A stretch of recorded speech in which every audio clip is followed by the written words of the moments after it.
도요타 아키오가 하이브리드가 미래다, 전기차는 아무리 많아도 30% 못 넘는다, 뭐 이런 거 했다고? 아니 그거야 그 본인이 전기차 제대로 못 만드니까 그런 거죠. 하버드 안 간 사람들이 뭐 하버드 가도 뭐 별거 없다 이런 얘기하는 거랑 똑같은 건데, 하이브리드가 미래? 아유 그걸 믿어요?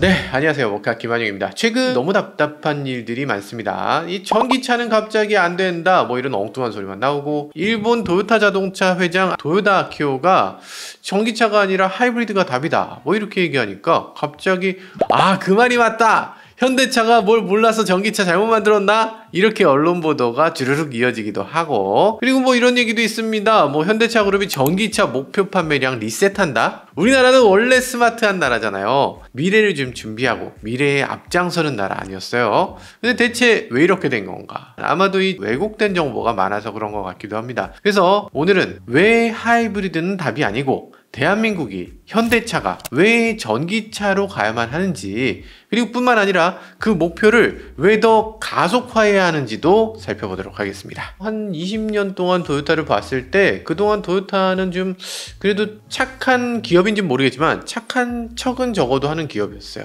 아키오 도요타 회장의 이미지 굉장히 선량한 사람이었습니다. 지난번에 미국에서 캠리 발표할 때 모습인데요. 캠리 발표할 때 이분은 정말 진짜 뭔가 아주 웃긴 사람, 약간 농담만 계속하고 그냥 싱글벙글하는 그런 재미있는 사람이었습니다.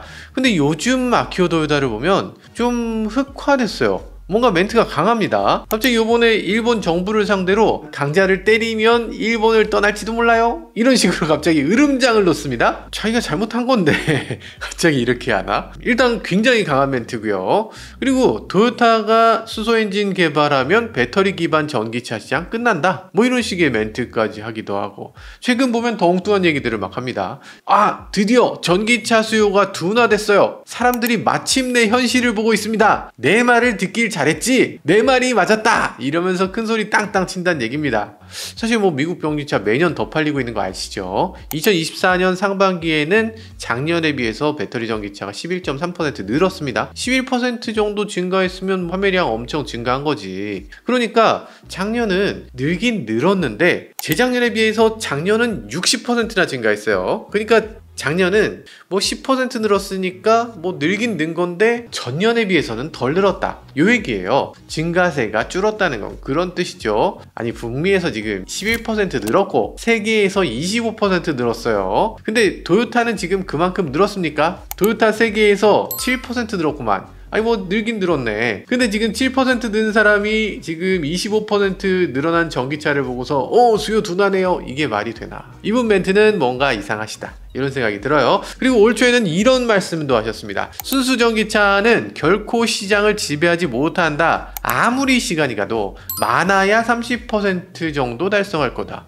이렇게 얘기했습니다. 터무니없는 얘기죠. 그런데 우리나라 언론들 이걸 또 받아 적습니다. 맞네, 30%밖에 안 되겠네, 이럽니다. 근데 이게 얼마나 터무니없는 얘기냐면, 블룸버그에서 발표한 이 전기차 전망 2024 보고서에 따르면요, 2027년, 그러니까 지금부터 3년 뒤면 전세계 신차 판매 중에 전기차 점유율이 이미 33%가 됩니다. 그 중에서 북유럽은 90%가 전기차, 독일, 영국, 프랑스 40% 전기차가 된다고 합니다. 이후에 2040년에는 전체 승용차 판매량의 73%가 전기차로 바뀐다. 73%? 30%랑 너무 차이 나는데? 그러면 아키오 도요타는 아무리 지나도 30%는 도대체 뭔 얘긴가? 굉장히 유명한 사람이 전망하는 걸 이걸 무시할 순 없죠. 근데 그게 이해 당사자면 안 돼. 이해 당사자가 하는 게 무슨 소용이 있습니까? 사장이 한 달에 100억씩 벌 거예요, 이런 얘기하는 게 무슨 의미가 있어? 가솔린차, 하이브리드차 지금 몇 대 팝니까? 1100만 대나 팝니다.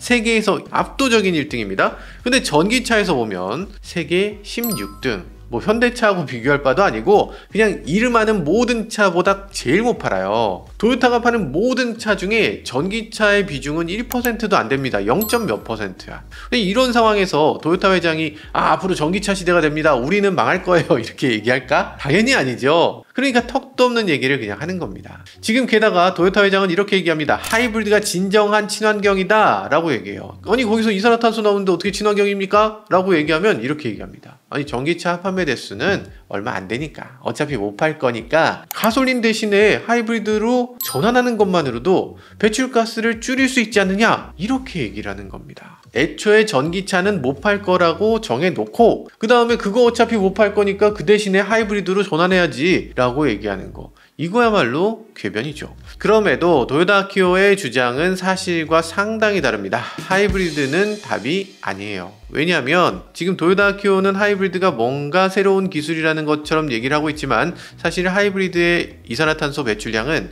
디젤 엔진하고 거의 똑같습니다. 도요타 프리우스가 대표적인 하이브리드 차죠. 그 중에서 작은 차입니다. 여러분들 타보시면 아시겠지만 엄청 작아요. 이거 뭐 SUV나 이런 거 아닙니다. 세단도 아니에요. 그래서 이렇게 날렵하게 만든 이 프리우스의 연비 어느 정도 될까? 복합 연비에서는 굉장히 유리하지만 장거리를 좀 간다고 치면 고속도로 연비를 봐야 되겠죠. 우리나라 고속도로 연비 20.1km 정도 됩니다. 그러면 디젤 차는 어떤가? 지금 푸조 308 같은 경우는 고속도로 연비가 19.3입니다. 뭐 연비 차이가 있구나라고 할 수도 있겠지만 사실은 뭐 거의 없다고 봐야 되겠죠.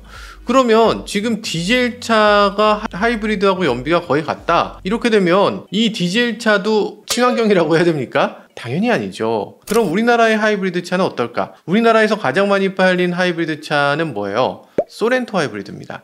2등 산타페 하이브리드, 3등 카니발 하이브리드, 이렇게 3개가 우리나라에서 가장 많이 팔리는 하이브리드인데, 하이브리드란 말이 붙으면 왠지 친환경인 것 같잖아요. 그럼 이 차들은 친환경인가? 예전엔 그런 말도 했지만 지금은 전혀 아닙니다. 왜냐하면 지금 유럽연합에서 친환경 차에 대해서 이 규제를 아주 강하게 하고 있어요. 그러면서 킬로미터당 95g이라는 이산화탄소 배출량을 정해놨습니다. 내년부터는 더 강력하게 93.6g의 CO2 규제를 달성해야만 합니다. 만약에 자동차에서 평균 이산화탄소 배출량을 93.6이 넘는다고 하면 벌금을 내는 겁니다. 이만큼을 넘으면 유죄라는 거지. 이 배출량을 놓고 봤을 때 소렌토 하이브리드 CO2 배출량이 킬로미터당 무려 153g에서 169g이 나옵니다. 아니 이 정도가 나와? 유럽연합에서는 자동차 제조사가 연평균 이산화탄소 배출량 목표를 초과하는 경우에 1g당 95유로라는 엄청난 벌금을 부과합니다. 한 대당 그 정도를 부과해요. 작년에 현대기아 합치면 유럽에서 무려 110만 대를 팔았습니다.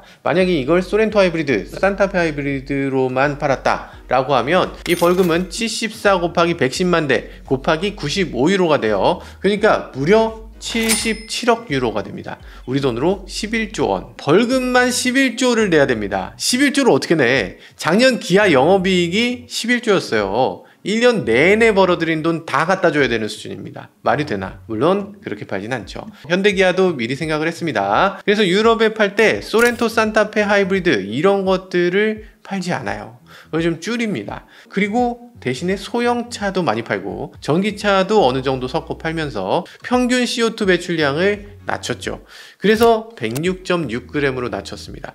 그런데 여전히 규제치를 살짝 넘어요. 벌금은 12억 유로, 우리나라 돈으로 1조 8천억이 됐습니다. 물론 그만큼을 정말 다 내느냐? 그건 아닐 거고요. 기업들끼리 이 CO2 배출량을 사고 팔기도 하니까 그러면서 벌금을 최소한으로 줄이는 방법을 채택하고 있습니다. 지금 현재 현대기아가 내놓고 있는, 그리고 도요타가 내놓고 있는 하이브리드를 보면 이 차들은 친환경 차가 전혀 아닙니다. 소렌토, 카니발, 산타페 하이브리드 모두 규제치를 훌쩍 넘는 이 CO2를 대량 배출해서 벌금을 막 엄청나게 내야 되는 그런 환경 오염차에 속하는 겁니다. 당연히 이걸 그대로 놔두면 안 되겠죠. 현대기아는 이걸 손해보면서 팔 수가 없을 거고, 소렌토, 산타페 하이브리드 같은 차는 아예 유럽에서 아마 단종될 것으로 예상됩니다. 벌금이 11조까지 날 수도 있다고 했잖아요. 이런 무시무시한 상황인데도 불구하고 현대차가 내놓는 계획들을 보면 조금 이상합니다. 전기차로 바로 가야 되는데 그 대신에 숨고르기를 하겠다는 표현이 여기저기서 나옵니다. 아니 현대차는 전기차로 가는 대신에 하이브리드로 후퇴를 한다는데 이게 무슨 말인가? 재작년 현대차는 메타플랜트 기공식이라는 걸 했습니다. 정의선 회장은 이 기공식에서 인류를 위한 진보라는 현대차 그룹의 비전을 실행하기 위해서 최적의 장소, 최적의 파트너를 찾았다면서 조지아와 현대차 그룹이 신공장 메타플랜트 아메리카를 세계가 선망하는 최고 수준의 전기차 생산 시설로 만들겠다고 선언했습니다. 자, 그러면 정말 정말로 그렇게 됐을까? 아직 공장 가동을 시작하지도 않았는데 불과 2년이 지난 올해 얘기가 살짝 바뀝니다. 지난 28일에 열린 현대 CEO 인베스터 데이에서 올해 4분기 가동을 앞둔 미국 조지아주 신공장 현대차그룹 메타플랜트 아메리카에서 아이오닉 5 대형 전기 SUV 아이오닉 9의 전기차를 생산하고 이외에도 하이브리드 차량을 생산할 예정이다. 그래서 하이브리드 공급이 부족한 북미 시장에 더 빠르게 대응할 수 있을 것으로 기대된다. 이렇게 얘기했어요. 아니 이러면 전기차 전용 공장이 아니잖아요. 심지어는 이렇게도 발표했습니다. 소형 하이브리드 개발 중이고 대형차에도 신형 하이브리드 개발해서 넣을 거고 제네시스에도 모든 차에 후륜 하이브리드를 새롭게 개발해서 모두 적용하겠다. 뭐야 이거, 신형 하이브리드를 지금 개발해서 지금 넣으면 최소 2세대는 써야 되잖아요. 올해 내놓는 것도 아니거든요. 내년에 신형 하이브리드 나오고 그리고 EREV 같은 경우는 내후년에 만들어서 2027년에 내놓겠다는 얘기예요. 그러면 그로부터 한 10년은 팔아야 되는데 사실상 전기차 전용 공장? 이건 전혀 아니란 얘기죠. 게다가 내놓은 목표치도 보면 조금 이상합니다. 현대차가 이렇게 하이브리드를 내놓는다고 하면서도 이 전기차에 대한 목표는 조정하지 않았어요. 2030년에 전기차 200만 대를 팔겠다는 장기적인 목표는 동일하다, 이렇게 얘기하고 있습니다. 이상하죠? 이상하죠. 아니 기존의 계획에 전기차가 이만큼 있었는데 거기다가 하이브리드, EREV 이런 것들을 막 적극적으로 도입을 했는데도 전기차는 똑같이 판다. 이게 말이 되나? 전기차 작년에 몇 대 팔았습니까? 26만 대 팔았어요. 그러니까 2030년의 목표라고 했는데 그거 결국 6년밖에 안 남았습니다. 지금 26만 대고 올해는 조금 더 떨어질 가능성도 있다고 해요. 그럼 지금부터 전기차 올인하고 막 열심히 달려도 지금 200만 대를 팔 수 있을까 말까, 그런 건데 전기차 신차 계획은 하나도 없이 하이브리드, EREV 이런 것들을 내놔서 어떻게 전기차 200만 대를 계속 유지하겠다는 건가? 이 그래프 자체도 이상합니다. 지금 쭉쭉쭉 해서 2027년까지 연간 87만 대를 판다고요. 그러면 불과 3년 후에 갑자기 뿅 하고 2배 넘게 200만 대를 딱 달성하겠다, 이런 얘기인데 어떻게 갑자기 전기차 판매가 뿅 하고 늘어납니까? 지금 전기차를 팔겠다는 계획이 정말 있긴 한 건가? 인베스터데이 전체를 한번 훑어봤는데 전기차에 대한 내용은 거의 없습니다. 그러니까 지금 봤을 때 돈이 안 되는 전기차 팔기 싫다는 얘기죠. 그러면서 전기차 판매 계획을 축소했을 때 우리가 비록 전기차에 대한 특별한 계획이 있지는 않지만 그럼에도 욕먹기는 싫다, 이런 얘기로만 비춰지거든요. 그냥 말뿐인 건가? 지금 너무 이상합니다. 이 현대가 하이브리드를 가지고서 갑자기 미래 친환경 계획이다 이러면서 장기 계획이라고 내세우고 나니까 현대는 이걸 신기술이라고 생각하나? 이거는 굉장히 구기술이거든요. 사실 제가 처음 2020년에 MQ4라고 하는 이 소렌토 하이브리드 요걸 샀잖아요. 그게 국내 최초의 하이브리드 SUV였어요. 그게 언제야?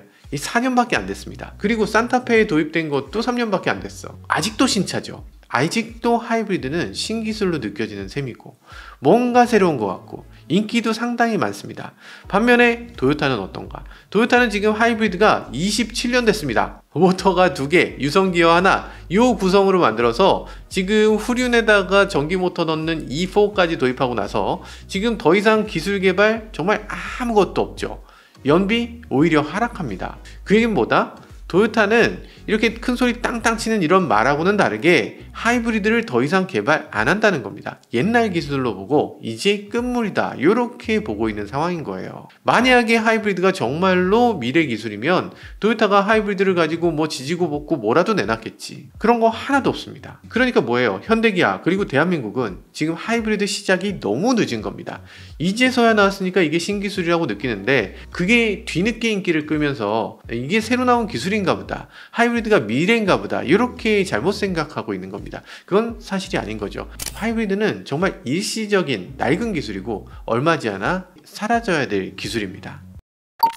요즘 국내는 뭐 전기차 캐즘이다 뭐다 하면서 전기차에 대한 부정적인 여론만 잔뜩 형성하고 있는데요. 전에 캐즘이란 말을 들어보셨습니까? 다른 나라 언론들을 놓고 봐도 사실 캐즘이란 말을 쓰지 않아요. 일반적인 용어가 아니니까. 캐즘을 검색해보면 우리나라에서 전기차 관련해서 쓴 거가 거의 전부입니다. 아니 한 번도 쓰지 않았던 용어를 왜 갑자기 전기차를 때리는 데 씁니까? 미국이나 유럽에서는 왜 캐즘이란 말을 안 씁니까? 왜냐? 캐즘이 아니기 때문이죠. 지금 전기차 폭락이다, 전기차 망했다 와 하면서 언론에서 보도하는 올해 상반기, 그 중에서도 전기차에 대해서 부정적으로 보는 마크라인지라고 하는 일본의 시장조사 업체에서 내놓은 자료를 한번 보도록 하죠. 올해 전기차 판매는 도대체 얼마나 떨어졌을까? 안 떨어졌습니다. 오히려 전년 대비 25% 늘었습니다. 전 세계 팔린 자동차 중에서 무려 10.9%가 전기차였어요. 10대 팔리면 그 중에 한 대는 무조건 전기차로 팔린다는 겁니다. 지금 미국이나 유럽에서 수요가 둔화됐다라고 얘기하는 건 대체 왜 25%밖에 안 늘었냐는 거예요. 그 전년에는 60% 늘었으니까. 전기차가 전체 50% 될 때까지 수십 %씩 계속 늘어야 되는데 왜 겨우 25% 늘었냐? 이것 때문에 우리가 투자하는 게 얼마고 정말 전기차를 당장 내년부터 2배씩 생산하려고 그렇게 노력했는데 수요가 25%밖에 안 늘었으니까 큰일 났구나 라고 얘기하는 겁니다. 전기차가 정말로 안 팔린다는 뜻이 아니고. 자, 그럼 캐즘이라는 말은 뭡니까? 캐즘이 애초에 뭐예요? 수요 그래프가 있으면 수요의 골짜기를 말하는 거잖아요. 이 골짜기라는 건 뭡니까? 여기 들어가게 되면 못 빠져나오는 거야. 여기서 하고 가셨다는 겁니다. 가셨다는 거지 들어갔다 나오는 게 아니야. 그럼 이 가셨다는 건 뭘까? 구글 글래스, 뭐 세그웨이 이런 것들이 사장됐는데 그게 사장된 원인을 가리켜서 캐즘에 빠져서 망했다 이렇게 얘기하는 겁니다. 지금 전기차가 왜 캐즘입니까? 판매가 늘어나는데 조금이라도 줄어들어야 이걸 캐즘의 키읔이라도 꺼내는 거지. 전혀 캐즘이 아닌데 엉뚱한 용어에 꽂혀 있어요. 지금 우리나라 언론들은 자꾸만 희한한 용어를 갑자기 들고 와서 그게 뭐 캐즘이니 뭐니 얘기하기도 하고, 얼마 전부터 무슨 포비아니 뭐니 이러면서 뭐 대단한 용어나 되는 것처럼 쓰는데, 아니 왜 그렇게 엉터리 영어를 막 갖다 씁니까? 제가 너무 흥분했죠. 죄송합니다. 죄송하고요. 이거 쓸 수도 있죠. 쓸 수도 있죠. 어쨌든 이 자료는 전기차에 대해서 보수적인 자료를 갖고 왔는데요. 그래도 판매량을 한번 보면요. 1위는 당연히 중국입니다. 무려 278만 대를 판매한 걸로 돼 있네요. 상반기만 그렇고요. 하반기까지 합치면 대략 한 500만 대는 넘을 것 같네요. 그리고 2등은 미국이고요. 58만 대입니다. 그 밑으로 독일, 영국, 프랑스 순이에요. 17만 대, 18만 대 뭐 이 정도 되네요. 그리고 전기차 비율이 가장 높은 나라는 노르웨이입니다. 무려 64%가 전기차로 팔린 걸로 돼 있네요. 8만 대 팔았는데 그 중에 5만 대 이상이 전기차니까 무려 64% 된다라는 거죠. 비중은 높다고 치는데 이 시장이 워낙에 작은 시장이기 때문에 이게 절대적이다라고 얘기하기는 조금 독특한 시장이라고 볼 수도 있겠죠. 비율로 따졌을 때 뭐 중국은 20%, 영국, 프랑스도 15%에 가까운 정도로 비춰집니다. 그런데 한국은 어느 정도인가? 저 밑에 보면 6만 5천 대, 17만 대, 18만 대 하다가 갑자기 6만 5천 대가 뭐예요? 비율은 8%. 이건 너무 차이 나지 않나? 우리나라는 전 세계에서 유일하게 전기차 판매가 실제로 줄어든 나라입니다. 줄어든 나라가 우리하고 딱 한 나라가 있는데 그게 어디겠어요? 바로 일본입니다. 토요타 학교가 지금 큰 소리 땅땅 치잖아요. 그러면서 하이브리드가 미래의 문이다, 전기차는 쓸데없는 지시문이다, 이렇게 막 얘기하는데 당연히 시킨 말 잘 들으시는 일본 국민들 당연히 전기차 안 사죠. 일본은 전년 대비해서 무려 40%나 감소했습니다. 우리나라가 그런 일본을 보고 따라해요? 야, 세계 시장이 다 앞으로 가는데 우리하고 일본만 뒤로 가? 정말 무시무시합니다. 사실 친환경을 바라보는 여러 가지 시각이 있죠. 근데 어떤 분들은 친환경, 그걸 뭐하러 하느냐 라는 분들이 계세요. 그냥 기름 있잖아, 땅에 기름 캐서 쓰지, 그걸 뭐하러 친환경을 해. 근데 옛날부터 우리가 했던 말이 있습니다. 대한민국은 석유 한 방울 나오지 않는 나라다. 교과서에도 많이 나오죠. 석유 한 방울 나오지 않는 대한민국, 에너지를 아낍시다, 이런 얘기 하죠. 맞죠? 석유 나오지 않으니까. 여러분들의 자동차는 국산차고 여러분들이 정말 국산 물건을 애용한다고 아무리 해도 여러분들은 수입산 연료 들어가는 버스, 택시, 자가용을 타고서 움직이는 겁니다. 우리나라 석유 수입 금액이 그래서 얼마냐? 연간 864억 달러입니다. 114조예요. 우리나라 모든 수입 품목 중에 1등입니다. 1등. 뿐만 아닙니다. 에너지라는 거는 그냥 사고 파는 물건 정도가 아니에요. 얼마 전에 러시아 전쟁에서 이 유럽으로 가는 가스관을 러시아가 잠궜잖아요. 그거 잠근 건 뭡니까? 너네 내 말 안 들으면 우리 가스 잠근다. 그럼 너네 재미없을걸? 이런 거잖아요. 산유국들이 모여있는 중동은 어떻습니까? 중동 전쟁에 지금 생산을 감축하네 뭐네 하면서 유가를 계속 올리잖아요. 아니, 석유 파는 게 무슨 벼슬이야? 사실상 물리적인 미사일이 날아가지 않았다 뿐이지 경제적으로 공격을 하는 거잖아요. 근데 우리나라는 이 석유에 대해서 아무런 대응책이 없어요. 석유에 대해서 더 의지하고 계속 더 비중을 늘려만 가고 있습니다. 대한민국이 제대로 서고 주권을 가지려면 당연히 에너지부터 자립해야 되고, 완전한 자립은 사실상 뭐 불가능하더라도 최소한 전기 에너지를 더 많이 활용하는 방향으로 에너지 다양성을 높여줄 필요는 분명히 있죠. 사실 뭐 그것뿐이 아닙니다.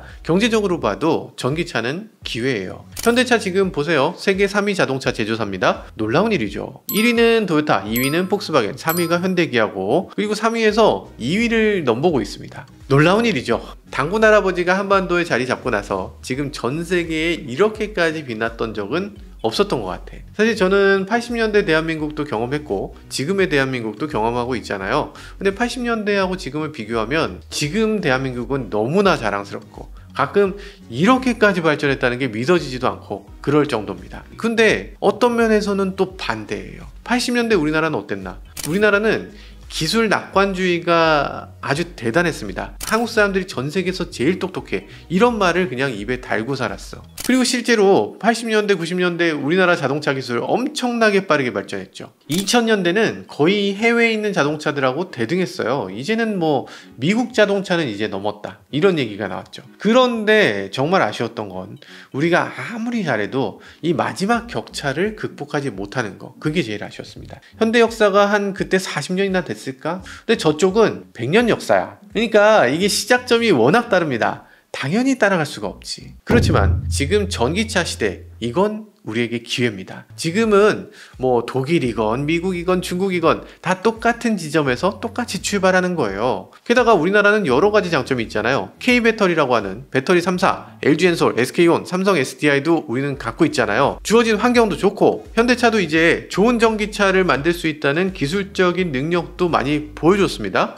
이대로 더 좋은 전기차를 막 만들어가면서 더 달려나가면 됩니다. 전기차를 더 만들어서 테슬라보다 더 훌륭한 차를 내놓고 일론 머스크 콧대를 그냥 탁 납작하게 해줘야죠. 그 정도 노력해줘야지. 그런데 지금 상반기 전기차 판매 대수를 보면 우리보다 훨씬 늦게 출발한 테슬라, 비아디 저 앞에 있죠. 아, 우리보다 전기차 못 만드네 쯧쯧쯧 하고 비웃었던 폭스바겐, BMW 우리보다 앞에 있습니다. 이렇게 못 팔았는데 이런 상황에서 시장 상황이 너무 나빠서 전기차를 줄여야 되겠어요, 이런 소리를 할 수가 있나요? 열심히 해서 이 안에서는 적어도 상위권에 들어가야지. 그렇게 해야지 지금 시장을 탓할 수 있는 명분이 생기는 거죠. 게다가 지금 이상하게 시장 탓을 하는 이런 분위기, 우리나라 전체가 이상하게 그런 움직임에 동참하는 느낌입니다. 요즘 이상하게 우리나라는 보수적으로 변했어요. 예전에 이렇게 열심히 뛰고 열심히 새로운 걸 만들고 남들보다 더 앞장서겠다 이렇게 하던 대신에 앞서가고 있는 전기차들을 끌어내리려고 합니다. 저거 별거 아니야. 저거 위험해. 디지털이 저렇게 많아서 터치 디스플레이 저거 되겠어? 물론 알겠어. 우리나라 안에서 한국말로 그렇게 우리끼리 막 얘기하고, 그래서 뭐 현대차가 조금 더 팔리게 하는 거 뭐 그거 괜찮습니다. 그런데 지금 우리나라 시장 조그맣잖아요. 여기서 전기차를 계속 배격하다 보면 전 세계가 달려가는 전기차 시대에 여기 다시 한번 혼자서만 뒤처지게 될 텐데, 지금 또 앞으로 10년 후엔 우리만 왜 이렇게 뒤처졌을까? 이렇게 땅을 치면서 억울해하는 요런 거 다시 한번 반복하는 거, 그래서 되겠습니까? 네, 분명히 말씀드리지만 우리나라가 가야 될 길, 현대기아가 가야 될 길은 하이브리드가 아닙니다. 하이브리드는 물론 효과적이긴 해요. 전기차로 가기 전에 일시적으로 사용하는 그야말로 과도기적인 물건인 건 분명하죠. 누구도 이게 목적지라고 얘기하진 않습니다. 수십 년 동안 계속 하이브리드가 잘 될 거라고는 아무도 보지 않아요. 지금 현대차는 너무 늦었습니다. 이미 충분히 나왔어야 되고 지금 과실을 이미 따먹었어야 돼. 지금 개발해서 이걸 몇 년 후에 내놔서 그걸 가지고서 하이브리드를 더 많이 팔겠다, 이런 생각은 이미 늦었고요. 이젠 하이브리드를 더 개발하기보다는 이제는 좀 정리수순으로 들어가야 될 때입니다. 이 하이브리드라는 게 뭐예요? 가솔린과 전기차의 중간이잖아요. 그러니까 당연히 이제 하이브리드보다는 그 너머 전기차로의 전환을 더 서둘러서 남들보다 앞장서서 더 많은 전기차를 내놓고 더 다양한, 더 상품성 좋은 전기차를 내놔야지만 맞죠. 우리나라 국민들은 사실 와닿지 않지만 유럽이나 미국에서는 기후위기에 대한 우려도 정말 큽니다. 전기차가 아니고서는 달성할 수 없는 환경 규제, 그런 것들을 이미 만들어서 시행하고 있어요. 처음에는 이런 규제가 기업을 위축시킬 거라고 생각했습니다. 기업들이 어려워지고, 그래서 정부도 마지못해서 기업이 망하게 둘 수는 없으니까 이 규제를 조금 풀어줄 거라고 생각했습니다. 그런데 실제로 규제를 하고 보니까 상황이 딴판입니다. 오히려 경제를 살리는데 큰 도움을 주고 있어요. 유럽은 지금 친환경차로 다 바꿔야 되는 분위기로 전환됐고요. 그러고 나니까 소비자들의 교체 수요가 상당히 높아졌습니다. 지금 여기 보시는 독일, 영국, 프랑스 모두 신차 판매가 엄청 늘었고요. 의외로 자동차 업계에 활력이 돌고 있습니다. 반면에 전기차 주춤하고 있는 우리나라는 어떻습니까? 판매가 매년 급감하고 있죠. 우리나라 내수를 위해서도, 해외 시장을 위해서도, 그리고 기후위기를 막기 위해서도 전기차로 전환을 가속화하는 노력을 기울여야 됩니다. 아니, 기후위기요? 그거 다 거짓말입니다. 이러는 분들 계시죠? 아우 답답해. 여러분들은 이미 기후위기를 몸소 체험하고 계시잖아요. 지금 8월 말인데 여전히 덥잖아. 지금 역대 기상청 자료를 분석해 보면요, 전국 25개의 도시의 여름철 폭염이 어느 정도였나? 51일이었다고 합니다. 올해는 전년에 비해서 더 많았겠죠. 그런데 2004년부터 2013년까지 그 전 10년을 보면요, 20.9일이었습니다. 그러니까 지난 10년 동안 폭염이 2.5배 늘어난 거예요. 그러니까 2000년대 초만 해도 지금처럼 덥지 않았던 겁니다. 지금 같은 더위는 한 20일밖에 없었다. 그러니까 20일만 버티면 되겠네 라고 생각해서 에어컨이 없는 집도 많았어요. 근데 지금 에어컨 없이 살 수 있나? 못 살죠. 여러분들 밤에 잘 못 주무셨죠? 열대야 34일간 연속으로 이어지면서 지금 최장 기록을 세우기도 했으니까, 이 정도니까 여러분들 주무시지 못한 거 당연합니다. 게다가 요즘 우산 없이 못 다니시죠? 동남아 갔을 때 우리가 스콜 보면서 와, 이 동네는 어떻게 낮에 갑자기 비가 내렸다가 딱 그칩니까? 와, 진짜 신기하다 했던 거, 그거 지금 우리나라에서 내리고 있잖아요. 우리나라가 지금 열대기후로 바뀐 겁니다. 지금 이렇게 지구가 더워지고 서서히 병들고 있는 거, 이거 몸소 느끼실 수 있죠? 이런 상황 앞으로 점점 더 심해질 수 있는데, 이런 상황을 막기 위해서 다 같이 노력해야죠. 그러기 위해서 현대차, 그리고 모든 자동차 회사들, 그리고 여러분들 스스로도 전기차 보급을 위해서 함께 노력해줬으면 하는 바람입니다. 지금까지 저는 모카 김한용이었습니다. 감사합니다.